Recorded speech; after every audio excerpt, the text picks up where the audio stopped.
నమస్తే, welcome to college TV.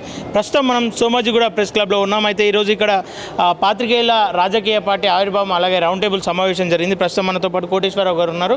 అసలు ఈ రాజకీయ పార్టీ పెట్టాలన్న ఆలోచన ఎందుకు వచ్చింది, పాత్రికేయులు రాజకీయాల్లో ఉండాలన్న ఆలోచన ఎందుకు వచ్చింది, ఒకసారి ఆయన నుండి తెలుసుకుందాం. అన్న నమస్తే. నమస్తే అన్న, చెప్పండి, ఇప్పుడు ఎట్లా అంటే రాజకీయ పార్టీ అయితే నిర్మించారు, ఏం చేద్దాం అనుకుంటున్నారు నెక్స్ట్?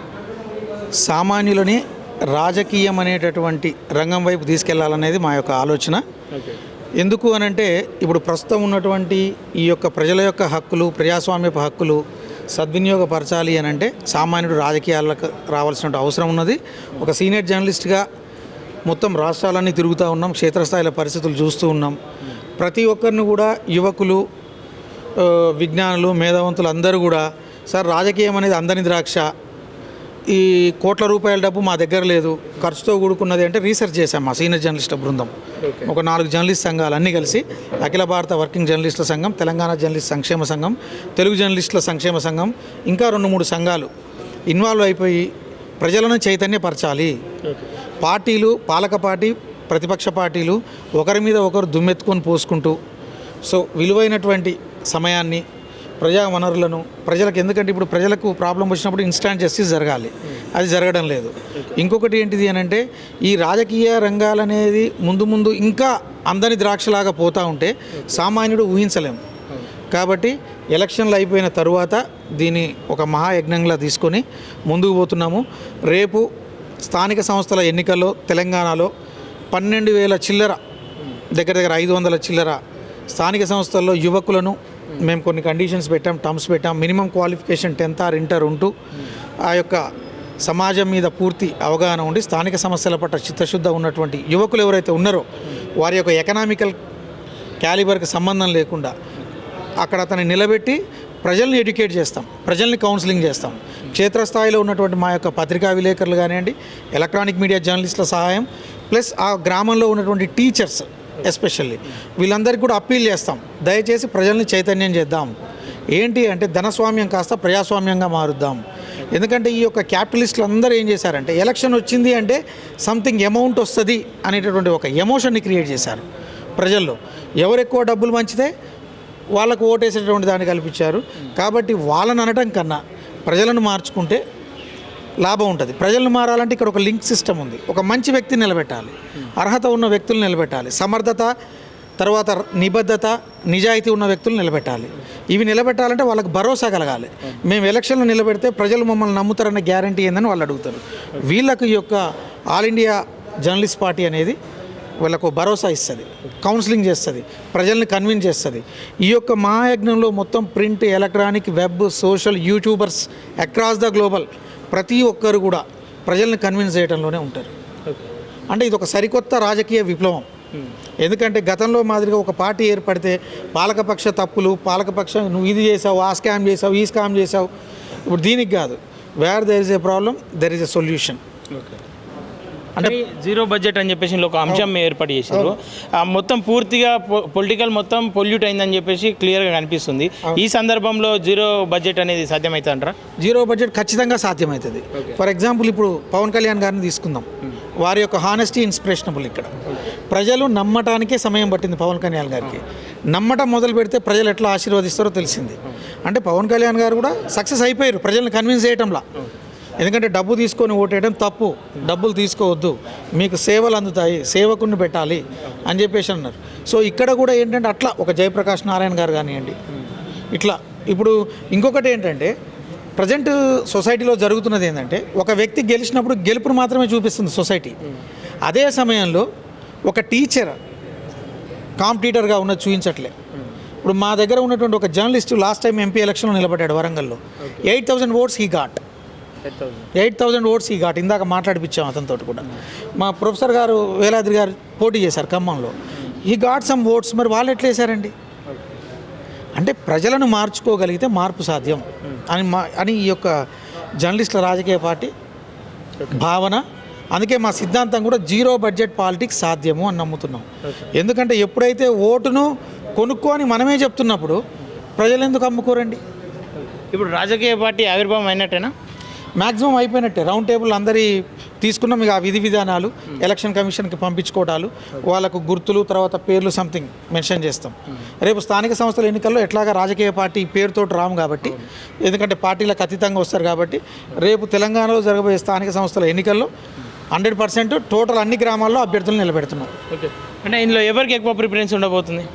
ఇందులో సామాన్యులే, విజ్ఞానవంతులు, విద్యాధికులు, ఆ గ్రామం పట్ల అవగాహన ఉండి ఆ స్థానిక సమస్యల పట్ల చిత్తశుద్ధి ఉన్న వాళ్ళకి ఎక్కువ ప్రిఫరెన్స్ ఉంటుంది. సో ఈ యొక్క సెలక్షన్ కూడా ప్రతి గ్రామానికి ఒక విలేజ్ కోర్ కమిటీని వేయబోతున్నాం. 50% మహిళలకు కూడా ఇందులో స్థానం కల్పించబోతున్నాం. ఈ యొక్క కోర్ కమిటీ సెలెక్ట్ చేస్తుంది వ్యక్తిని. ఎందుకంటే ఇక్కడ మా జీరో బడ్జెట్ పాలిటిక్స్లో మంచితనమే పెట్టుబడి. ఇప్పుడు ఒకటి సార్, ఇప్పుడు మీరు ఒక విలేకరిగా ఉన్నారు, మీ ఊర్లో ఒక వ్యక్తిని అనౌన్స్ చేయగానే ఊరు మొత్తం ఒక ఫీలింగ్కి వస్తుంది, ఈ అబ్బాయి మంచోడు. ఊరు మొత్తం మంచోడు అన్నాక పార్టీ ఏం చేయగలుగుద్దండి? నెక్స్ట్ స్టెప్ ఏంటంటే మంచోడు అన్న వాళ్ళ నుంచి ఓటును మలుచుకోవడమే మన పని. వాళ్ళకి అర్థమయ్యే విధంగా చెప్పాలి. దయచేసి మీరు ఓటుకు డబ్బులు తీసుకోకండి, తీసుకుంటే ఇట్లా అయింది. ఎందుకంటే ప్రజలందరూ కూడా చాలా మంచివాళ్ళు. వాళ్ళు గనక అర్హత గల వ్యక్తిని నమ్మితే గెలిపిస్తారనేటువంటి నమ్మకం మా బృందానికి ఉంది, మా జర్నలిస్ట్ సంఘాలకు ఉంది. ఇప్పుడు ఏమైనా యాత్రలు ఏమైనా మొదలు పెట్టబోతున్నారో లేదంటే డైరెక్ట్ పాలిటిక్స్? వెరీ సూన్ మేము బస్సు యాత్ర కూడా ఒక ప్లానింగ్ చేస్తూ ఉన్నాం. స్థానిక సంస్థల ఎన్నికలప్పుడు మా దగ్గర ఎలాంటి హంగు ఆర్భాటాలు మా పార్టీలో ఉండవండి. అదేవిధంగా విమర్శలు, సద్విమర్శలు ఇవన్నీ కూడా రాజకీయ టైంలో ఉంటాయేమో కానీ అవన్నీ మిగతా టైంలో only public welfare, public issues, solutions, ప్రజా తీర్పును గౌరవిస్తాం. ఇప్పుడు ఈ ప్రజలు కాంగ్రెస్ గవర్నమెంట్ని గెలిపించారు. డెఫినెట్లీ పబ్లిక్ ఇష్యూస్ క్లియర్ చేయాల్సింది గవర్నమెంట్తో చర్చలు జరుపుతాం. ఇప్పుడు మాకు ఎలాంటి ఈగోస్ లేవు. మేము ఒక ప్రతిపక్షము, మేము వాళ్ళని బదనాం చేయాలి, గవర్నమెంట్ని బదనాం చేసి ముందుకు రావాలి, ఇటువంటి ఆలోచనలు లేవు. మేము సరికొత్త రాజకీయ పందాలకు వెళ్తున్నాం. ఓకే, ఇందులో ఇంకో మరొక అంశం నిరుద్యోగ యువత భవిష్యత్తు అని చెప్పేసి పెట్టిగా నిరుద్యోగులకు ఏ రకంగా భరోసా కల్పిస్తారు? ఇప్పుడు నిరుద్యోగ యువతకు మొత్తానికి కూడా ఒక క్యాలెండర్ ప్రిపేర్ చేసి రిప్రజెంటెంట్ రిక్వజిషన్స్, ఇంకొకటి కూడా ఒక కొత్త ఆలోచన చేశాము. అది MIP అంటారు, మేనిఫెస్టో ఇంప్లిమెంటేషన్ మైక్ మూమెంట్ని తీసుకొస్తాం. Manifesto implementation committee. గత ప్రభుత్వం ప్రజలకు ఏదైతే హామీ ఇచ్చి ఈ యొక్క ప్రభుత్వాన్ని ఏర్పాటు చేసిందో ఆ హామీల అమలు కోసం మేము ఒక కమిటీని అపాయింట్ చేస్తాం మా దాంట్లో సీనియర్ జర్నలిస్టులతోటి. ఈ కమిటీ నిరంతరం ప్రభుత్వంతో చర్చలు జరుపుతూ, ఎందుకంటే పని చేయాల్సింది ప్రభుత్వం, పని చేయించుకోవాల్సిన బాధ్యత మనది ఓటేసినందుకు. కానీ ఇక్కడ ప్రధాన ప్రతిపక్షాలు ఏం చేస్తున్నాయంటే ఎలిగేషన్స్కే పరిమితం అవుతున్నాయి. అక్కడ వాళ్ళు పని చేస్తే వీళ్ళకి ఎక్కడ వాళ్ళకి పేరు వస్తుందని వీళ్ళ బాధ. మాకు ఇక్కడ పేరుతో సంబంధం లేదు, ప్రజల సమస్యలు సాల్వ్ అయితే చాలు.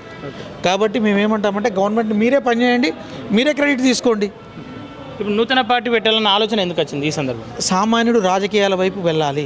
సామాన్యుడు రాజకీయం చేస్తేనే భవిష్యత్ కాలంలో ప్రజాస్వామిక హక్కులు, ప్రజల యొక్క హక్కులు, ప్రజా పరిరక్షణ ఇవన్నీ సాధ్యమవుతాయి. లేకపోతే ఈ 200-300 కుటుంబాలే నువ్వు ఎక్కడ లెజిస్లేచర్లో చూసినా, ఎక్కడ కౌన్సిల్ చూసినా వాళ్ళే వాళ్ళ వారసత్వాలు ఇవే కంటిన్యూ అవుతూ ఉంటాయి. ఇక ప్రయోజనం ఎక్కడిది? నేను కూడా ఇప్పుడు ఏమడుగుతున్నానంటే 35 సంవత్సరాలు నువ్వు సేవ చేశావు, మరలా నీకు ప్రచారం ఎందుకు? నా కాన్సెప్ట్ ఏంటంటే ఈ ఒక గవర్నమెంట్ కనుక ప్రజలకు అభివృద్ధి కార్యక్రమాలు చేస్తే మరలా మీరు ప్రచారానికి వెళ్ళకండి. నువ్వు అభివృద్ధి చేసినావు కదా నీ నియోజకవర్గాన్ని, నీ గ్రామాన్ని.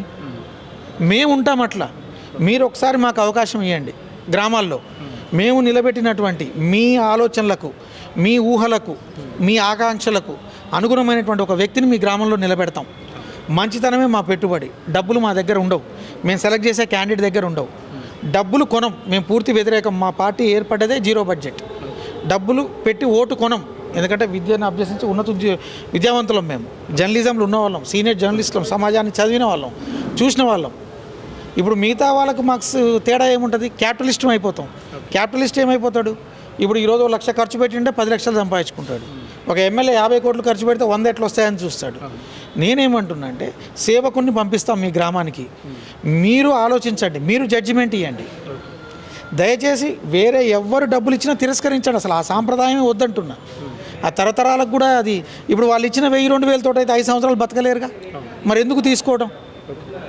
అలవాటు చేసింది వీళ్ళే, దానికి ఆదనం ప్రజలకు అలవాటు చేసింది పార్టీలే. కానీ ఆ అలవాటుని ఒక విధంగా ఇచ్చేశారు. అది కూడా అందరూ కూడా తీసుకోవట్లేదు. మార్పు వస్తుంది ప్రజల్లో కూడా, ఆలోచన చేస్తుర్రు. కాబట్టి అందుకనే ఈ యొక్క మహాయజ్ఞంలో మేము అన్ని సంఘాలను, మహిళా సంఘాలని, ప్రజా సంఘాలని, NGOల్ని, ఉద్యోగ ఉపాధ్యాయ, తర్వాత కార్మికుల్ని, కర్షకుల్ని, తర్వాత యువకుల్ని అందరిని అప్పీల్ చేస్తున్నాం. ప్రజల్ని చైతన్యం చేయండి, పార్టీలు అందించడం బంద్ చేయండి. మారాల్సింది ప్రజలం. పార్టీలను తిట్టి ప్రయోజనం ఏమో, నువ్వు తీసుకుంటున్నావు కాబట్టి ఇస్తున్నాడు. తీసుకోవడం బంద్ అయితే ఎవరికి ఇస్తాడు? అంటే తీసుకోవడం బంద్ కావాలి. తీసుకోవడం బంద్ అయితే ఆలోచన స్టార్ట్ అవుతుంది కుటుంబంలో. ఒక XYZ ఉంది, నేను మా క్యాండిడేట్ నిలబెట్టినాం, చూస్తారు ఎవరు మంచోళ్ళో వాళ్ళకేస్తారు. లేదు మా అభ్యర్థి కనుక మంచివాడు కాదనుకో మీ తీర్పు అట్లనే అండి, సవరించుకుంటాం మా లోపాలు ఏమైనా ఉంటే. కానీ ఓట్లు కొనేటటువంటి సంస్కృతికి మేము వ్యతిరేకం.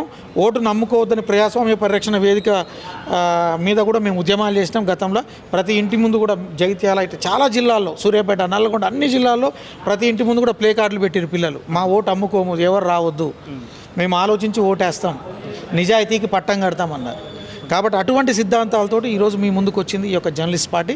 కాబట్టి తెలుగు రాష్ట్రాల్లో ఉన్నటువంటి కోట్లాది ప్రజానికం, మాకు స్పెషల్గా మెంబర్షిప్లు ఉండవు, ప్రజలందరూ మా అభ్యర్థులే.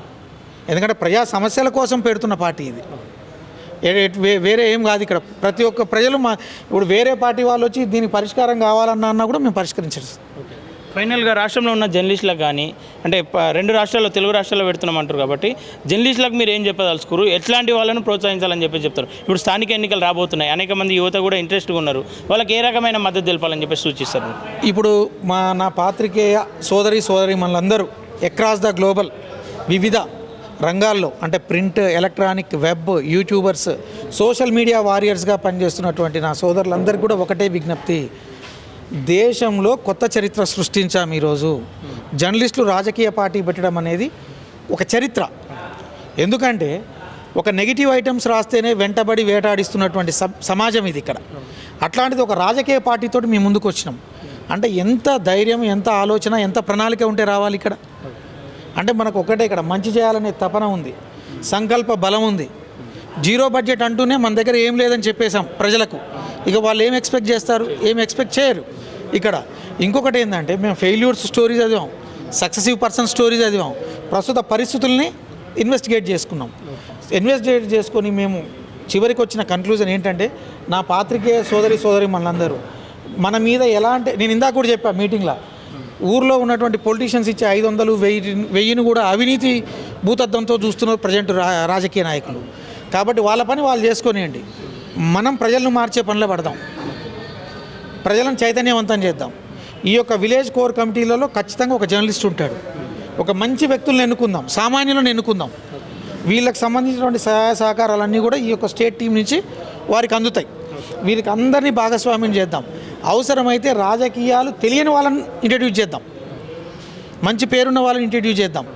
వాళ్ళు కూడా ముందుకు వస్తారు. డబ్బు పంచేది లేదు అంటే ఇప్పుడు చూడండి వెబ్సైట్లో ఎట్లా ఎన్రోల్ అవుతారు. ఇక డబ్బులు పంచేది లేదు. ఎందుకంటే అన్ని కోట్ల మంది మీరు నేను చాలామందిని, సార్ మీరు మంచోళ్ళు కదా పోటీ చేయొచ్చు కదా అంటే, కేకేఆర్ గారు డబ్బులు నా దగ్గర ఎక్కడే. అరే డబ్బులు దేనికి సార్? మినిమం ఎక్స్పెండిచర్ ఉండగలిగే వ్యక్తులనే చెప్తాం మనం. మన వెనక 20 మంది తిరుగుతున్నారంటే వాళ్ళకి ఫుడ్ ఇవ్వగలిగే వాళ్ళకే చెప్తాం. కానీ ఓటు పంచాలి అంటే కోట్లు కావాలి. ఆ కోట్లు అనేది లేకపోతే ఈరోజు పోటీ అనేది సహజ సిద్ధం. ఇంకొకటి ఏంటంటే, మనకు భారత రాజ్యాంగం కల్పించిన హక్కు, మనం ఎందుకు పోటీ చేయొద్దు? Why not? కాబట్టి వీరికి సంబంధించినటువంటి ప్రొటెక్షన్, రక్షణ, వీళ్ళ హక్కులు కాపాడటం మా బాధ్యత. ఆ యాంగిల్లో మేము పోతాం. ఈ యొక్క మహాయజ్ఞం, ఇది పార్టీనే జర్నలిస్టుల పార్టీ కాబట్టి నాకు తెలిసినంత వరకు అక్రాస్ ద గ్లోబల్ ఉన్నటువంటి పాత్రికేయ సోదరులందరూ కూడా ప్రత్యక్షంగా కానీ పరోక్షంగా కానీ, తెర మీద కానీ తెర వెనక కానీ వాళ్ళ సహాయ సహకారాలు మాకు అందజేస్తారనే పూర్తి విశ్వాసం ఉంది. అందజేస్తున్నారు కూడా, అందజేస్తున్నారు. థ్యాంక్ యూ అన్న. ఎనీవే కంగ్రాట్స్ అన్న. మీ ప్రయత్నం అంటే అందరికీ మార్పు తేవాలని చెప్పేసి మనస్ఫూర్తిగా. మేము ఒక సీనియర్ జర్నలిస్ట్గా చాలా ప్రోగ్రామ్స్ కూడా కాలోజీ చూస్తుంటాను. కాలోజీ సీనన్న కూడా మనకు పరిచయమే. ఆయన ఉద్యమాలకు కూడా, ఆయన పోరాటానికి కూడా మద్దతు కూడా మేము ఎప్పుడు ఇస్తుంటాం. అఖిల భారత వర్కింగ్ జర్నలిస్ట్ సంఘం కూడా ఇటువంటి కాలోజీ టీవీ ఏదైతే ప్రభుత్వానికి వ్యతిరేకంగా ప్రజల పక్షాన ఉంటుందో, కొన్ని యూట్యూబ్ ఛానల్ని ఇబ్బంది పెట్టిన పక్షంలో కూడా అందరం అండగున్నాం. మేము మొత్తం కూడా ప్రెస్ క్లబ్ వేదికలుగా ఖండించినాం. ఇట్లా చాలా అంటే జర్నలిస్ట్ యూనియన్గా చేసినాం. ఇప్పుడు రాజకీయ పార్టీగా కూడా ఈ సానుకూల పరిణామంతో ముందుకు పోతాం. ఈ మహాయజ్ఞంలో అందరినీ కలుపుకుంటాం, పాత్రికేయులు అందరినీ కూడా కలుపుకుంటాం. Thank you very much. చూస్తున్నారుగా, జర్నలిస్టుల తరపు నుండి అయితే పార్టీ ఆవిర్భావం కాబోతుంది. పూర్తి స్థాయిలో తెలుగు రాష్ట్రాల్లో అయితే స్థానిక ఎన్నికలు కూడా పోటీ చేస్తామని చెప్పేసి చూస్తున్నారు. ఇది ఇక్కడ విశేషం.